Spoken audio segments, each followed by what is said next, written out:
The Aurora Borealis, also known as the Northern Lights, is one of the most mesmerizing and awe-inspiring natural phenomena visible from Earth. This extraordinary light display primarily occurs in the polar regions and is the result of interactions between the Earth's magnetic field and charged particles from the Sun. The term Aurora Borealis derives from the Roman goddess of dawn, Aurora, and the Greek word boreas, meaning the north wind.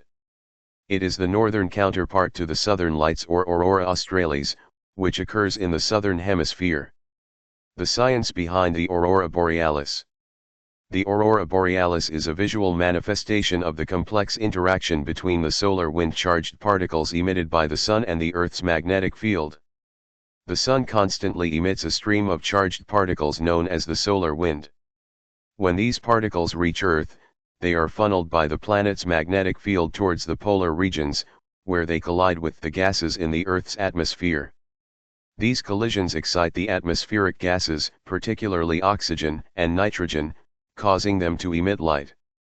This light is what we observe as the shimmering colors of the aurora. The process begins when solar wind reaches Earth, traveling at speeds of up to 1 million miles per hour. When the solar wind reaches Earth's magnetosphere, the area surrounding Earth affected by its magnetic field, the charged particles are directed towards the poles, where the magnetic field is weakest. As the particles collide with atoms and molecules in the Earth's atmosphere, mostly oxygen and nitrogen, they cause these atoms to become excited. When these atoms return to their normal state, they release energy in the form of light. The energy and the type of gas involved determine the color and intensity of the aurora. Colors of the aurora. The colors produced by the aurora vary depending on the type of gas involved and the altitude of the interaction. Oxygen at higher altitudes, above 150 kilometers, tends to emit red and green colors, while oxygen at lower altitudes, around 100 kilometers, primarily produces green. Nitrogen can produce purples, blues, and sometimes pinks, depending on the conditions. Green, the most common color seen in auroras, is green, caused by oxygen molecules about 100 kilometers above Earth's surface. This green hue is visible to the human eye and often forms the basis of the aurora's core. Red, at higher altitudes, above 150 kilometers, oxygen can emit a red light. This is rarer than green, as the conditions for producing red light are more specific.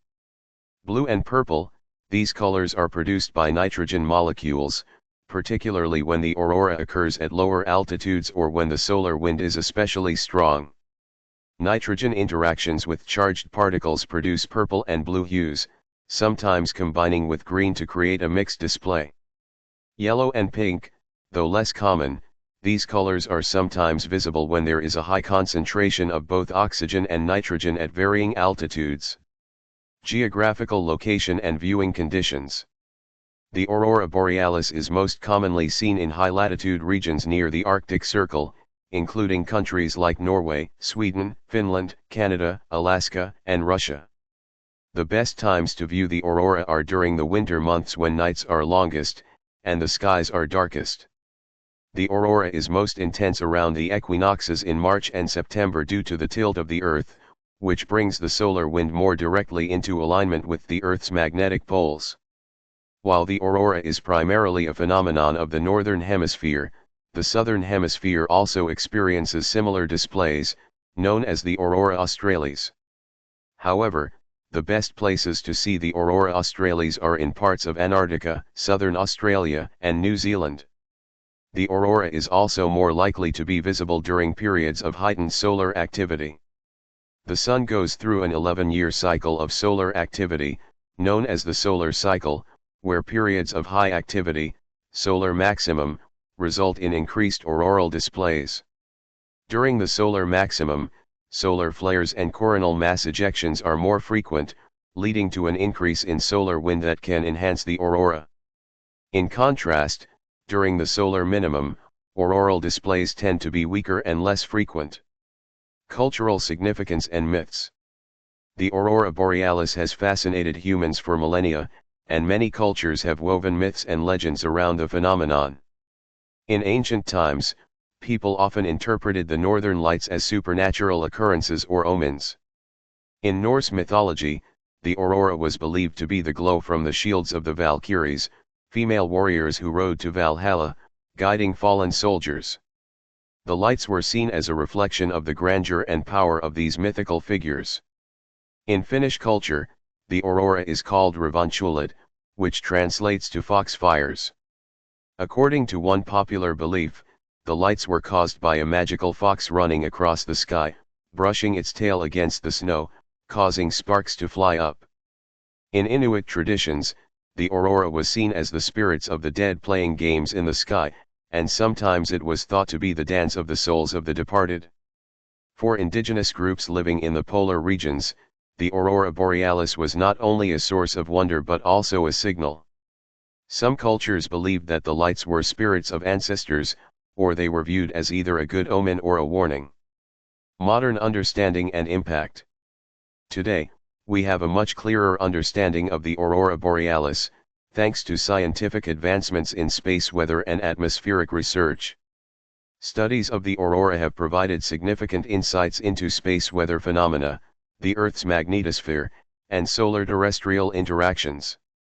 Space agencies like NASA and ESA, European Space Agency, continually monitor solar activity to predict when auroral displays are most likely to occur. The observation of auroras has also led to the development of various space technologies that protect satellites and astronauts from harmful solar radiation. The Aurora Borealis also holds significance beyond its scientific and aesthetic value. It has become a symbol of the polar regions and is often used in art, photography, and tourism. Many people travel to the Arctic Circle or other polar regions specifically to witness the aurora firsthand, making it a key driver of tourism in places like Iceland, Norway, and Alaska. The experience of seeing the aurora is often described as life-changing, and it evokes a deep sense of connection to the natural world.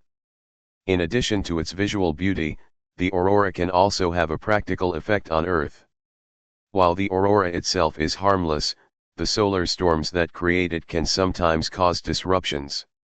For example, geomagnetic storms can affect satellite communications, GPS systems, and even power grids. Therefore, monitoring the aurora is not only a matter of interest for scientists and nature lovers but also for industries that rely on satellite technology and communications. Conclusion. The Aurora Borealis is a stunning and complex natural phenomenon that showcases the intricate relationship between Earth's atmosphere and the solar wind. It has captivated the imagination of people for centuries, and its scientific understanding has deepened over time.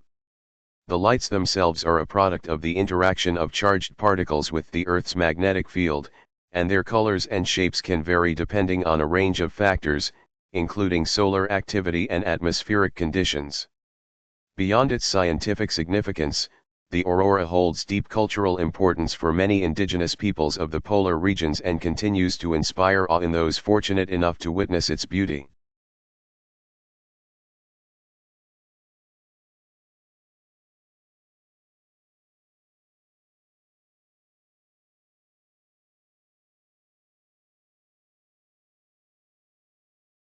Thank you for watching.